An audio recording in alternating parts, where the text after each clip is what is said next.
Jujutsu Kaisen season 2 के episode 14 की शुरुआत में मे उस पत्थर को तोड़ देती है जो गैतो के स्पेशल ग्रेड ने उस पर गिराया था, लेकिन फिर वो कर्स मे को ताबूत में कैद करके उस पर पत्थर गिरा देता है और मे फिर बाहर आ जाती है। अब मे को उस कर्स की टेक्निक का पता चल गया था कि पहले ये उसे ताबूत में कैद करके ज़मीन में गाड़ेगा। अगर उसके 3 गिनने से पहले मे बाहर नहीं आई तो वो डिजीज़ का शिकार होके मर जाएगी। फिर मे उई को लेके पीछे चली जाती है। असल में ये कर्स उसे अपना टारगेट बना रहा था जिसमें ज़्यादा कर्स एनर्जी हो। फिर मैं अपने कव्वे में कर्स एनर्जी ट्रांसफ़र करती है और तुरंत वो ताबूत में कैद होकर मर जाता है। अब मैं को ये फाइट जीतने के लिए उई को उस कर्स का टारगेट बनाना होगा। फिर मैं उई से पूछती है कि क्या वो उसके लिए जान देगा, और उई बिना कुछ कहे सामने आकर अपनी कर्स एनर्जी बढ़ा देता है और इसी समय मैं अपनी कर्स एनर्जी सप्रेस कर लेती है। फिर वो कर्स उई को ताबूत में कैद कर देता है और मैं मौका देखते ही पास आकर उसका हाथ काट देती है और उई अपना shadow style simple domain activate कर लेता है। इतने में कर्स वहाँ से भाग जाता है।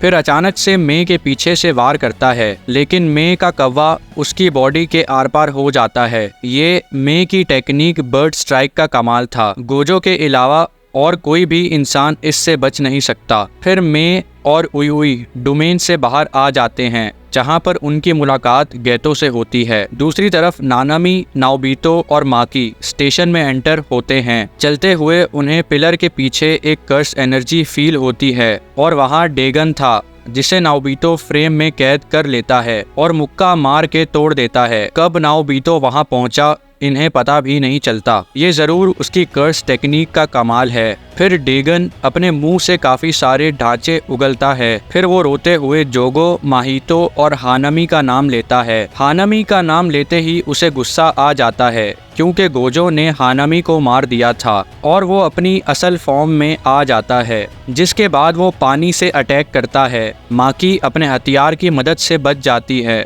और नाओबितो फ्रेम्स बनाकर बच जाता है और बोलता है, कर्स स्पिरिट, क्या तुम्हें पता है कि 1 सेकंड की एनिमेशन में कितने फ्रेम्स होते हैं? वो बोलता है, कर्स स्पिरिट नहीं, मैं डेगन हूँ। इतने में नानामी पीछे से अटैक करता है और डेगन नीचे गिर जाता है। फिर माकी मौका देखते ही वार करती है, लेकिन डेगन उसे रोक देता है। फिर नाओबितो पीछे से आकर उसे फ्रेम में कैद करके नानामी की तरफ फेंकता है और नानामी उसे अपने वेपन से मारता है, लेकिन डेगन को कोई डैमेज नहीं होता। फिर डेगन पानी से एक शील्ड बना लेता है। नाओबितो, माकी और नानामी एक साथ अटैक करते हैं, मगर डेगन हवा में उड़ जाता है। डेगन को नहीं पता था कि नाओबितो उसके पीछे आ गया है। फिर वो उसे लात मारता है जिससे डेगन नीचे गिर जाता है। फिर नाओबितो नीचे आके उसे मुक्का मारता है। डेगन नाओबितो की वजह से टेक्निक एक्टिवेट नहीं कर पा रहा था। फिर नाओबितो करीब आकर उसके पेट में मुक्का मारता है। डेगन को पता चल गया था कि नाओबितो की रफ्तार काफी तेज है। असल में नाओबितो की स्पीड का राज उसकी टेक्निक थी जिसका नाम प्रोजेक्शन सॉर्सरी था। ये टेक्निक 1 सेकंड को 24 फ्रेम्स में बांट देती है जो सिर्फ नाओबितो को नजर आते हैं, जिनके मुताबिक नाओबितो मूव करता है। इसी बीच वो किसी को छू ले तो उसके एक्शन भी 24 फ्रेम्स में बट जाते हैं और अगर वो फ्रेम्स के मुताबिक हिल नहीं पाया तो वो 1 सेकंड के लिए जम जाएगा। इस टेक्निक का एक मसला है कि फ्रेम्स एक बार बनाने के बाद चेंज नहीं किए जा सकते। अगर नाओबितो ऐसे फ्रेम्स बनाए जो वो पूरे ना कर पाए तो फिर वो भी जम जाएगा। इसी बीच डेगन डोमेन एक्सपेंशन यूज कर लेता है। नानामी, माकी और नाओबितो उसमें कैद हो जाते हैं। फिर डेगन मछलियों से हमला करता है जो नजर ही नहीं आती, लेकिन नाओबितो सीक्रेट आर्ट इस्तेमाल करता है जो उसे डोमेन में किए गए हमलों से बचाएगा। फिर डेगन काफी बड़ा अटैक करता है जिससे नानामी बच नहीं पाता, मगर नाओबितो को कुछ नहीं होता। फिर डेगन नाओबितो को मुक्का मारता है। अभी नाओबितो खड़ा होता ही है कि डेगन उसके पीछे आ जाता है। दूसरी तरफ माकी को भी डेगन मार रहा था। असल में डेगन अपनी टेक्निक से काफी सारे शिकिगामी बना सकता है। फिर नाओबितो भी बच नहीं पाता। माकी वहां आती है। डेगन बोलता है, बाकी दोनों की तरह मैं तुम्हें भी मार दूंगा। फिर पीछे से मेगुमी की एंट्री होती है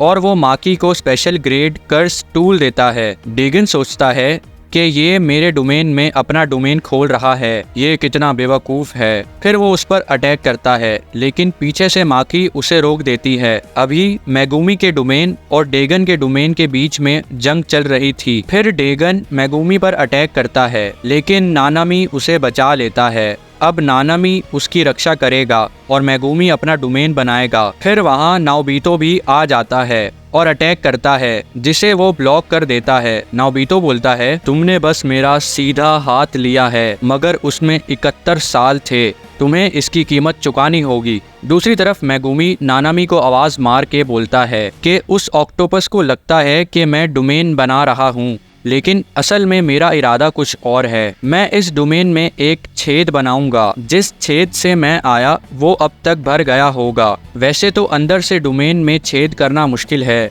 लेकिन मैं कुछ सेकंड्स के लिए इसे खोल सकता हूँ, जो कि मेरे पैर के नीचे है। जब मैं रास्ता बनाऊं तो आप तीनों इस छेद की मदद से निकल जाना। फिर नानामी नाओबितो और माकी को आवाज मारता है और वो दोनों उसकी तरफ भागते हैं। फिर अचानक से डेगन को उनका प्लान समझ आ जाता है, लेकिन अब बहुत देर हो गई थी। फिर मेगुमी डोमेन में छेद बनाता है, लेकिन वो सारे हैरान हो जाते हैं, क्योंकि उस छेद में से कोई और ही अंदर आ रहा था, जो कि टोजी फुशिगुरो था। और ये एपिसोड समाप्त होता है। मिलते हैं आपसे अगली वीडियो में। Bye bye.